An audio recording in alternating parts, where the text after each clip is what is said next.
Liza Lawrence here with episode 10. He is with us every step of the way.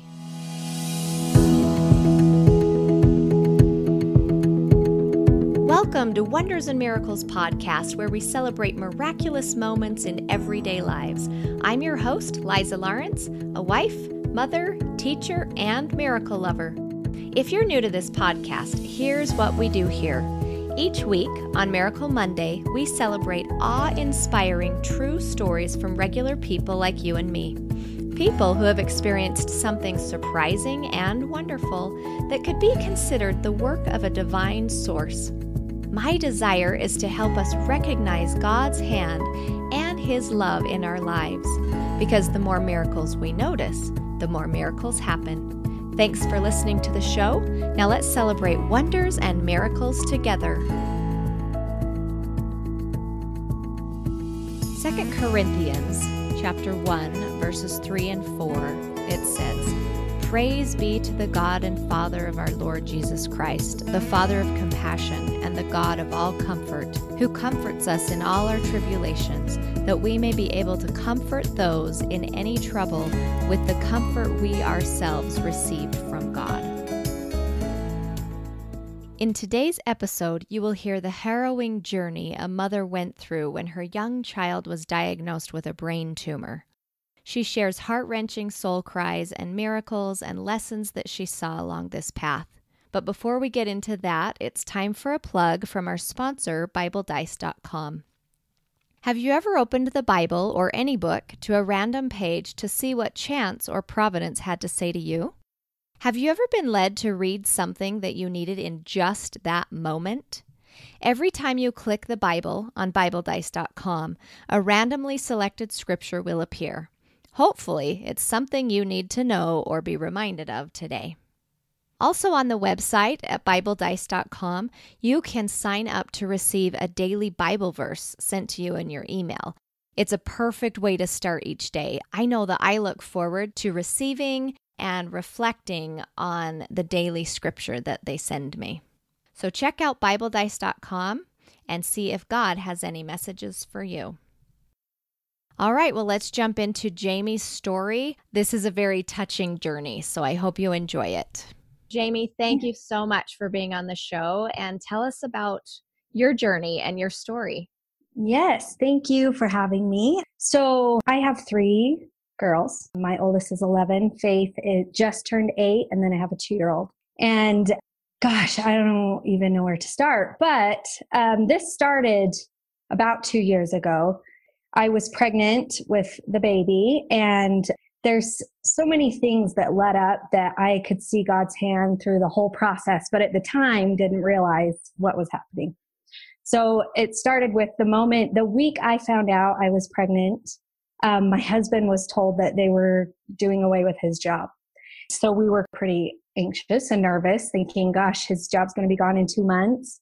And I'm a little bit of a high-risk pregnancy. And so we were just anxious about insurance and all these other things. But of course, my husband was able to find an amazing job that had even better insurance, that offered paid paternity leave and all these things. So everything went great through pregnancy, and this new job was fantastic. And so in May of 2016, I noticed my daughter started to have a slight lazy eye. At the time, she was almost 6. So I noticed that her eye was starting to be a little lazy, and that kind of runs in my family. And so I thought, oh, Faith's inheriting the lazy eye. Maybe she'd be starting kindergarten in the fall. We should get her in to see the doctor because she needs glasses or something. We could get that taken care of. And it was funny because my husband couldn't see it, and everybody else said, no, she didn't. But there would just be these moments that I could see her, like she'd stare or something, and I'd see it drift. So I took Faith into the pediatrician in May, and I was due with the baby in June. Her pediatrician didn't see the lazy eye, but said, I'm still going to refer you to an ophthalmologist and they can check it out. They didn't do a vision screening at the time. They just kind of did a tracting, like making sure her eyes were tracting. And she said, they look healthy, they're tracting well. So we made an appointment with the ophthalmologist, but I said, I'm having a baby in a month, so let's push it into July. We did that, had the baby, everything was great. And then it was 2 weeks after I had the baby. I took Faith to the ophthalmologist, and there they started with a vision screening. And my daughter is kind of my little wild child. She's kind of sassy and naughty and funny. And they started with the vision screen, and they did one side. She did fine. And then they got to her right eye, and they covered it, and asked her to look up at all the little vision screens. She was supposed to explain what she was seeing. And she was just not looking up and just kind of blurting out things. I was like, Faith, this isn't the time to be silly. Let's, you got to be paying attention. And then the nurse said, well, Faith, how many fingers? She held up 2 fingers right in front of her eye and said, how many fingers do I have? And she's like, 5. But she didn't even look at her hand. And so then I was like, can you give me a minute with her? Because I thought she was being naughty. And the nurse said, you know what? She's not seeing out of that eye. It's okay, And I kind of thought, no way. So then they switched to the other eye. She blazed through it again, went back to that eye, and nothing. I felt like major mom fail. Like I had no idea she was not even seeing anything out of that eye. Wow. So then they dilated her eyes and looked in. And when the ophthalmologist looked in there, they called it a pale optic nerve. He said, she isn't seeing out of that eye. She's pretty much basically blind in the eye. So either she was born with the optic nerve not fully developing, or there's something pressing on it. At the time I was just kind of like in shock that she was blind in the one eye, but wasn't even thinking much of it. Just like, oh my gosh, yeah, she was born with it, because she'd never shown any signs other than letting her hair fall in front of her face. And so the ophthalmologist said, I want to order an MRI. And I was thinking, oh gosh, this just got way expensive. And here I have this 2-week-old, and I was kind of like thinking, okay, I'll take her in a couple months. He said, oh no, I'm going to book it. It'll be for this week up at Primary Children's. So I kind of just was like, what in the world is happening? But I still wasn't really thinking much of it. When I said, when you say something's pressing on it, he said it could be a tumor of some sort, but I still wasn't thinking the brain. I was thinking the eye. And because her eye seemed so healthy, I'm like, it's not that. She's fine. So we went in for the MRI within that week, and my husband was still on paternity leave, which was awesome. And those next couple days, I had kind of started to get this, which I, of course, believe was God completely, kind of preparing me a little bit. Like I felt as if I had this nervousness that was kind of following me around even beforehand, before the baby. And I was anxious that it was the baby or me going to go through something. And that never really eased up. And then as the week went on, I started getting this strong feeling that something was wrong more than I expected, and to be prepared for it. So I just kind of was praying my guts out. And then the day before her MRI, I said to my husband, what if they find something? And, oh, don't even say that. They're not going to find anything. She's going to be just fine. I just said, well, I just want you to be prepared. If there is something, just know that there could be, and that we're going to be okay. So the next day, we did the MRI, and of course they have to put them out. And for any parent, that's a little difficult. It's always sad to see a little one like that. And she was wondering what the heck's going on, and confused, because to her, she could see. She wasn't seeing any different. So she's like, I'm fine, I can see.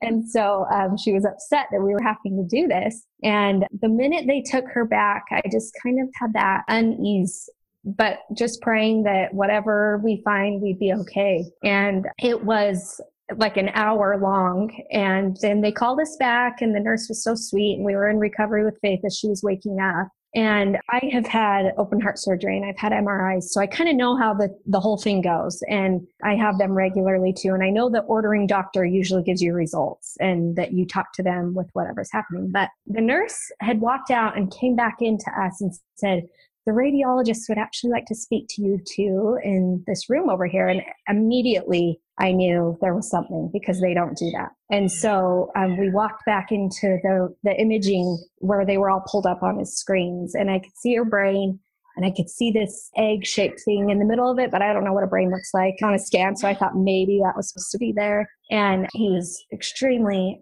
nice to us, but just said, hey, I just want to go over this scan with you guys. So he kind of shows us, here's Faith's brain, and shows us from the side, and your optic nerves just kind of go straight back into your brain. And he shows us the one, and it's going back here. And then he shows us, here's Faith's right optic nerve, and it's going up and over this big round thing. And he says, and right here is a brain tumor. And I am just sitting there like, am I in a dream right now? Like, what is happening here? And I just kind of sat there for a minute and said, okay. And then, of course, as a mom, you just start thinking the worst. I can't even hear him. And I'm just thinking, oh my gosh, I'm going to watch her die, because you don't hear of the good all the time in those situations. And my brain just started racking that, oh my gosh, God gave me this baby because he has to take my other baby. And, just going a million miles a minute. And luckily my husband could keep his composure and listen and hear what he's telling us. And he said he knew exactly which type of tumor it was. It's called a craniopharyngioma, and they're typically not cancerous, which hearing that, I was like, okay. And he said it looks like a typical one, but you never know until you're in there, and then he said she is going to need surgery to remove it as soon as possible. I still was just kind of numb and thinking, okay. And he was very sweet to us and said, if this was my daughter, I would want the best there is. And I know who that is. And I'm going to call him today. And he said, you don't need to worry about calling anybody. We'll send these results to everyone. And you'll be getting a call from Primary Children's. Of course, I'm just a wreck and bawling at that time, just walking out of that room. And our sweet nurse was right outside the door and she's crying. And she gave us a huge hug. And she said, you just happen to be here on the perfect day. That specific radiologist is usually, we were at the Riverton Primary Children's Hospital, and he's normally up at the other one, and he's their head radiologist, but he just happened to be there that day. And she was so sweet and just said, he does know the best of the best. So you came on the perfect day. And so right away, I could feel like, okay, God's got my back, even though that was the worst thing ever. And within hours, we got a call from Primary Children's Hospital wanting to meet with us the next day. And she said, I just want to prepare you. This was on a Wednesday. She's booked for surgery first thing Friday morning. So we kind of went from there, meeting with the doctor. I was just kind of in shock and numb and terrified beyond belief. And we are LDS, so we completely believe in a Savior and God. And so that night we had all of our family and close friends and neighbors. So we had a large amount of people over to give Faith a blessing and myself. And I don't think I've ever prayed or plead and begged harder in my life for something. But I did. I begged and begged that God would please spare her and help her. But I also knew that he couldn't promise me all of those things. But what I got the answer to was that no matter what, that we would be okay. And hearing what the doctors told us could be, it was a major brain surgery. She could stroke. It could be fatal. She could, lose speech, lose mobility. She could go completely blind in the other eye because of where the area of the tumor was. Just all the things that they have to tell you. And unfortunately, you go in there hoping that they're going to say, we do this all the time. She's going to be great. She's going to do fine. The success rate is just up there, but they didn't. And he didn't sugarcoat anything. And he said specifically on a scale of 1 to 10 of serious, you're at a 9-10, and that we are going to do the best we can. So I was mortified. That next morning, at this point, my husband and I hadn't slept in 2 days and didn't plan on sleeping. I have this brand new baby that I still need to try and feed. And I have another daughter that needs me too. So it was just a really tough spot to be in. And I know a lot of people said, gosh, you think right after having a baby, this has got to be the hardest thing. But at the time, these exact moments, I wasn't thinking. But as time went on, I realized God planned this perfectly right. Ellie did give me the strength to keep going. My little baby, the one that was brand new at the time, she was just a comfort and made me step out of the hospital room here and there and take care of her. And surgery went well. It was a long 6.5 hours. The tumor was attached to her pituitary gland, which at the time, I don't know a whole lot. I know pituitary, you need it, but I just didn't think much of it. And so when we sat through that 6.5 hour surgery, and he finally came out and he pulled us into the room, said Faith did really well. She's okay. And I just don't think I've ever felt more relief in my life. And then he said, the tumor was stuck to her pituitary gland. It had grown around it. And he said, as I was working, I thought about leaving and then maybe just doing radiation on what I left behind. But he said, after pulling in some second opinions, they all decided that the radiation would kill the pituitary anyways. So he said, we removed that, all the tumors out, and She'll be on medications probably for the rest of her life. But at the time, I'm just thinking, who cares? I can do that. I can do medicine. She's here. She's going to be okay. He said things seemed to go well and there was no strokes, but you kind of just don't know as they're waking up what to expect or how they're going to be. Those next couple days, I would say, were probably the hardest thing I've ever seen. Seeing your little one just be completely confused. They had to cut from the top of her skull down to the side of her face and take a quarter of her skull off, and her face was just swollen, and it was just rough. And then we had teams of doctors coming in to talk to us. The endocrine side of things is who works with her not having the pituitary gland. And so once they came in and kind of explained everything the pituitary gland does, and basically that you cannot survive without it, and just how serious these medications are and things like that, was really scary too. I just thought, oh my gosh, I had no idea. I didn't think it was a big deal, but now I'm terrified to even take her home. So it was really overwhelming to know that I have to medicate her multiple times a day, every single day for the rest of her life. But they trained us every day. They came in and gave us more training and more training and more information. That was another miracle for me. I remember them telling me this day one, and I'm thinking, there's no way I'm going to remember any of this. Like, how am I going to know all this and what it does and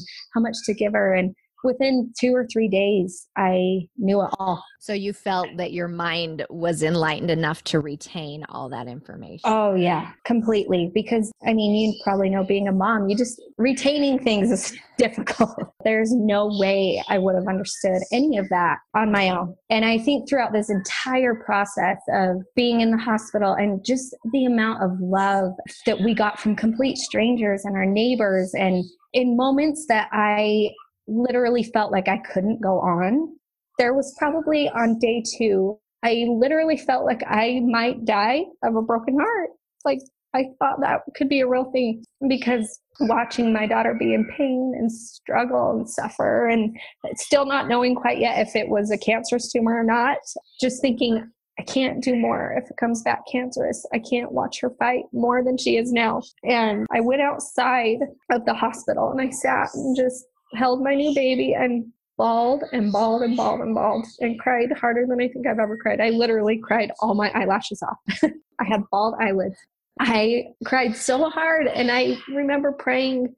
And it's so funny, because in those moments when you're just like the lowest low, God literally sends you something. I mean, he sent me every single time I would find myself pleading for some sort of relief, I would get it. And in that moment, I kind of just got this clarity. I remember just asking, I never, for me, questioned God, or that's just not something personally I have ever done. I knew there was a God, even though this stuff was happening. I didn't wonder, and I didn't think he gave it to her, but not only for my own daughter, but I'm looking at all these poor kids. This is a children's hospital here in Salt Lake, and it's amazing. And I'm looking at all these kids suffering, and I just, wondered, not that he gave that to them, but that why do kids need this type of test? And I may not have like the best perfect answer, but God gave me a clear mind of what it was. And it gave me so much more hope and strength in what we chose to do when we came down here.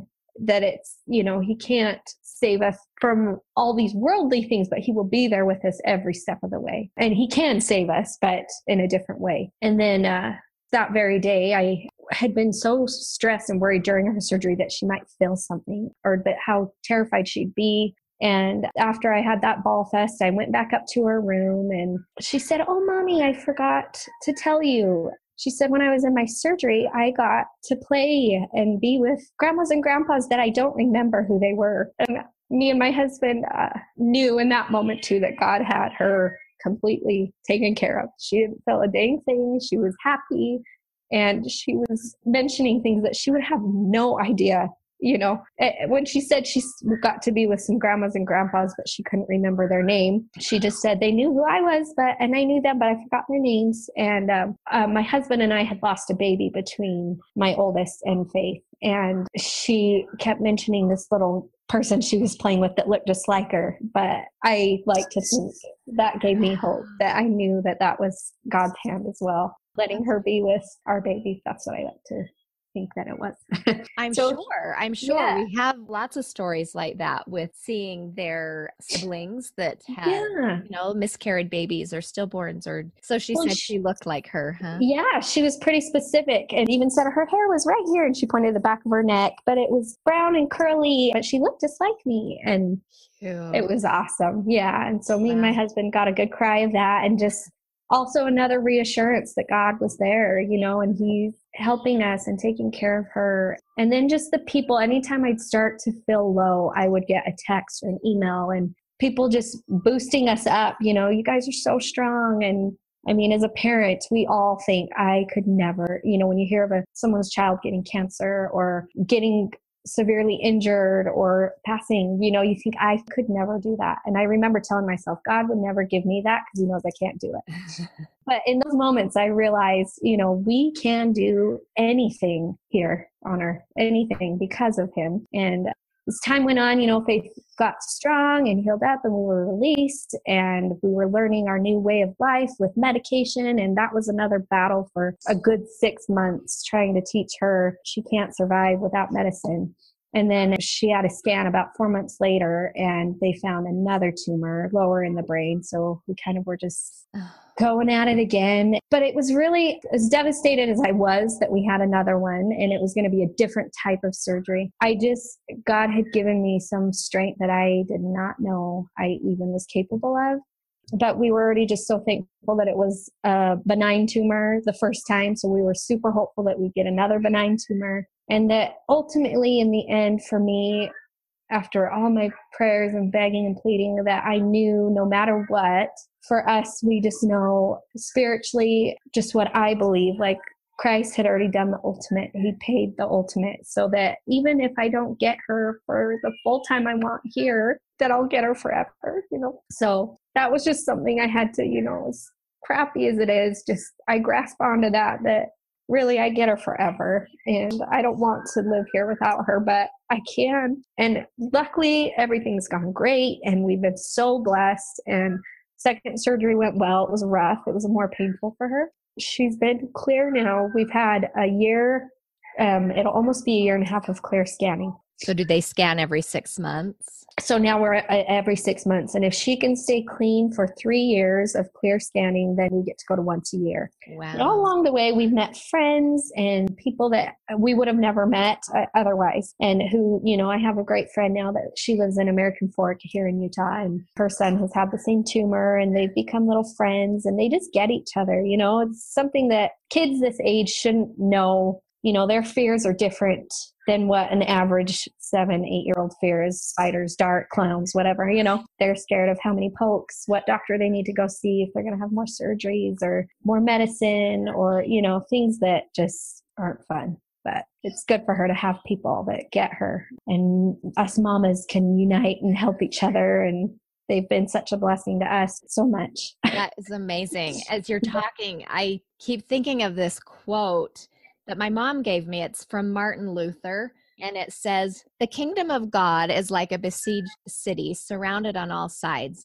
Each of us has a place on the wall to defend, and no one can stand where another stands, but nothing prevents us from calling encouragement to one another." And I love that you mentioned, when you were at your lowest and when you needed help, people would encourage you and strengthen you. And those are miracles that the Lord is prompting people to help strengthen you. 100%. That reminds me as well, up at Primary Children's, there's this big concrete wall. There are these statues on the wall playing, and there's this one at the very end, and this little girl or boy is trying to climb the wall, and there's somebody reaching over and pulling him up. And I took a picture of that while we were just roaming the halls. Faith wanted a little outing in her wheelchair, and I snapped a picture of it, and I posted it on my social media too, and kind of said the same thing. Like, I feel like this kid, there are going to be huge walls for us and for all of us. Nobody gets out here without a big wall. And we've just been so blessed and so fortunate that every single time there's somebody there to pull us back up and help us. And I know that God has put us in this exact place, I feel like, and has given me my own trials beforehand to prepare me for this. I've had open heart surgery and was in a coma and things like that I've spent a lot of time in the hospital already, and things that I could sit down and unfortunately tell. I don't like that I have to tell my child, I know what you're feeling, but I've been there, and it helped her to see, look, mom had major surgeries and I'm okay. And she's been upset about some of her scarring. And I'm like, look, I'm covered in scars and we're okay, you know? And so it's things like that that I always kind of just thought maybe that big accident that I had that caused all those things was just meant for me and, you know, my family and to strengthen me. But it's just played time and time again into helping Faith through this. Wow, that's amazing. Yeah.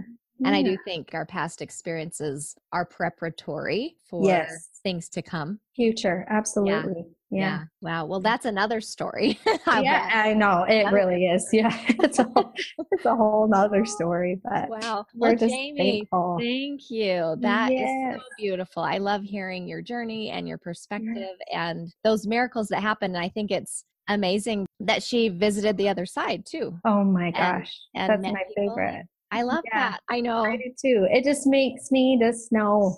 I mean, there's no denying. She couldn't have made up anything at that young of an age to even know. It was that deep surety that, like, gosh, there's no denying that God is taking care of her and all of us. You know, I've never felt, although I have felt fear, and you can let that come over you, but I have never felt that God wasn't there for me. You know, He carries us through completely. You kind of have to be the one to allow that feeling. And I think when you get low enough, sometimes that's what you search and grasp for. Like, please. It's that broken heart. And yes. But I mean, there's so much I can't even begin to explain. I feel like I've just explained her story, but just God's hand in every little thing, even, you know, all of her friends and the people here, and just what it's taught my own girls on how to pray for others, and that prayers are really answered. They watched that, you know, they saw it firsthand.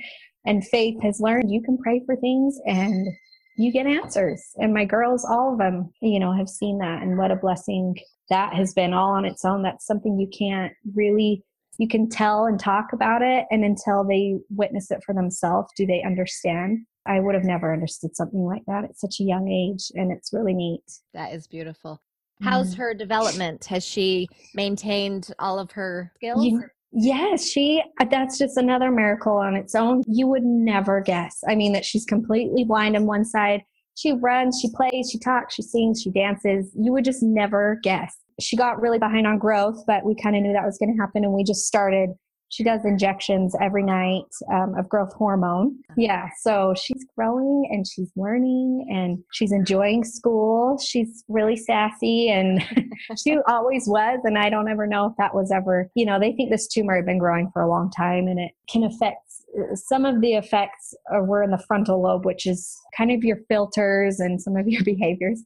And kids at that age don't have them great anyways, but she's really honest, really honest.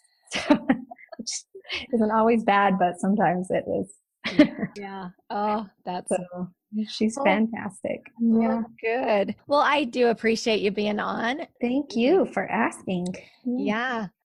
Oh my goodness. Wasn't that amazing and beautiful and tender? That whole journey is just so inspirational. And the lessons that Jamie learned, that God is with her even through all of these struggles and trials, I think is so powerful for each of us to know. And I'm so glad to know that Faith is doing as well as she is. So next week on Miracle Monday, we're going to hear some stories of a physical healing through the power of prayer, and then miracles that took place through a woman's journey through depression. So I think you're going to really like next week. So make sure you subscribe so you don't miss that. I love and appreciate and ask for your support each week in spreading the word about Wonders and Miracles, that this is a valuable podcast to listen to. I've had so many people share with me how uplifting they feel this is, and a sweet story from one of my mother's friends. She's battling stage 4 cancer right now, and she's been listening to the podcast, and she said, oh, it's just so nice to hear something that uplifts my spirit. And I'm just so grateful.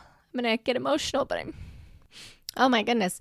I'm just so grateful that I get to be a part of this project, and that I get to be a part of people's lives and their comfort and healing. It's so beautiful to me.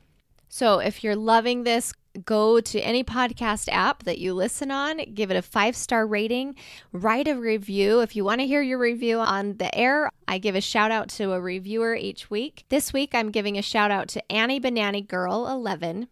She said, "This is a great podcast. I love the focus on recognizing miracles, big and small. I look forward to listening each week." This is so fun because my daughter's name is Annie, and we call her Annie Banani. And I asked her, I said, "Annie, did you leave me a review?" And she said, "No." So this is not my daughter. So thank you, Annie. Another great way to support is to share it on your social media. My Instagram handle is Wonders and Miracles.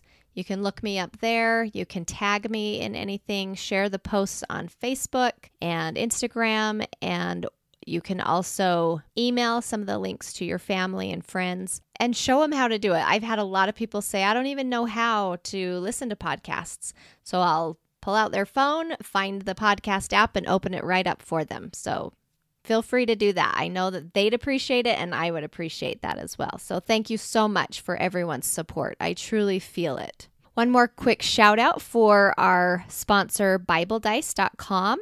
Check out that website, sign up for their free Bible verse each day through your email, and see if God has a message for you. And once again, I hope you consider sharing your miracle stories. I truly can't wait to hear how God has shown up in your life. If you'd like to be on the show, please submit a story on wondersandmiracles.com. Or if you know someone who has experienced a miracle in their lives, email me as well and I'll contact them. 2 Corinthians chapter 1, verses 3 and 4, it says, "Praise be to the God and Father of our Lord Jesus Christ, the Father of compassion and the God of all comfort, who comforts us in all our tribulations, that we may be able to comfort those in any trouble with the comfort we ourselves receive from God." I hope you can think of a time when you felt God's comfort in your life. And as always, remember to notice and celebrate the miracles everywhere, because the more miracles we notice, the more miracles happen.